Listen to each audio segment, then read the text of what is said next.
என்னங்க? என்ன சொல்லு? மறந்துட்டீங்களா? என்ன மறந்துட்டீங்களா? இனி கொஸ்டின்லாம் கேட்குறேன் நீங்களே என்ன? ஓ ஆமால, பார்த்தேன். சர்ச்சில் ஃபுல்லாக நோட் பண்ணுறதும் மெசேஜை கவனிக்கிறதும்.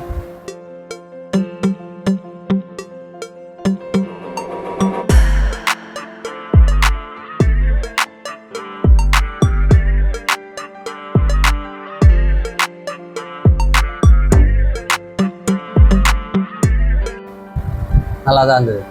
சரி, அதான் இன்னைக்கு எப்படி கேட்கணும்னு நினச்சேன். சரி சொல்லு. அப்படி கேளுங்க. பஞ்ச காலத்தில் ஆண்டவர் நம்மளை வந்து உயிரோட காப்பாராம்.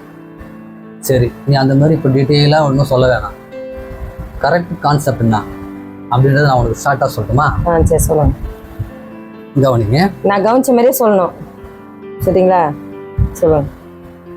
நான் புரிஞ்சுக்கிற மாதிரி சொல்கிறேன், நீ கவனிச்ச மாதிரி நான் எப்படி சொல்ல முடியும்? சரி சொல்லுங்க.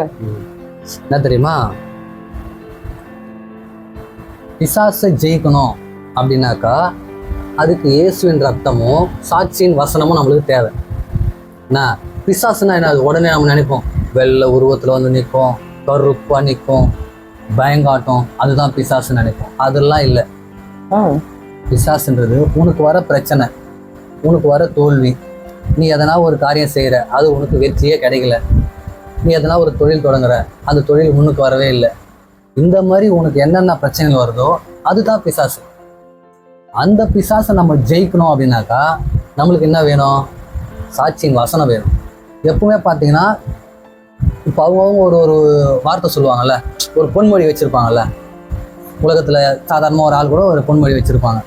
அந்த மாதிரி பைபிளில் இருக்கிற வசனமும் அதோட மேலானது. இந்த வசனம் நம்ம படிக்கும்போது என்ன ஆகும்னா நம்மளுக்கு ஒரு புத்துணர்ச்சி கொடுக்குமா.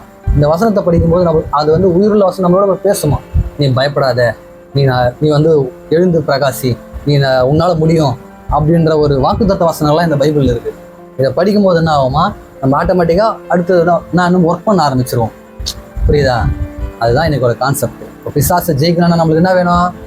ஆண்டவருடைய வசனம் வேணும். பிசாசுன்றது என்னது? நம்மளுக்கு வர துன்பம், பாடு, கஷ்டம், நஷ்டம் எல்லாமே. இதுதான். சின்னதாக நமக்கு புரிஞ்சிச்சா? ஒரு உதாரணம் ஒன்று சொன்னா பாஸ்ட், இன்னைக்கு அதை கேட்டியா? துப்பாக்கி புல்லட்டா? நல்லா இருந்தது, சூப்பரா இருந்தது. வெத்து துப்பாக்கியா இருந்தா வேலைக்கு ஆகாது.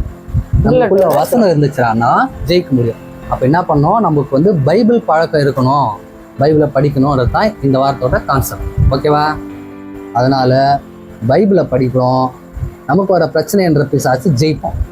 இந்த வாரம் இதான் எங்க சர்ச்சோட மெசேஜ். இந்த வீடியோ உங்களுக்கு பிடிச்சிருந்தா லைக் பண்ணுங்க, ஷேர் பண்ணுங்க, கமெண்ட் பண்ணுங்க, சப்ஸ்கிரைப் பண்ணுங்க. பாய்.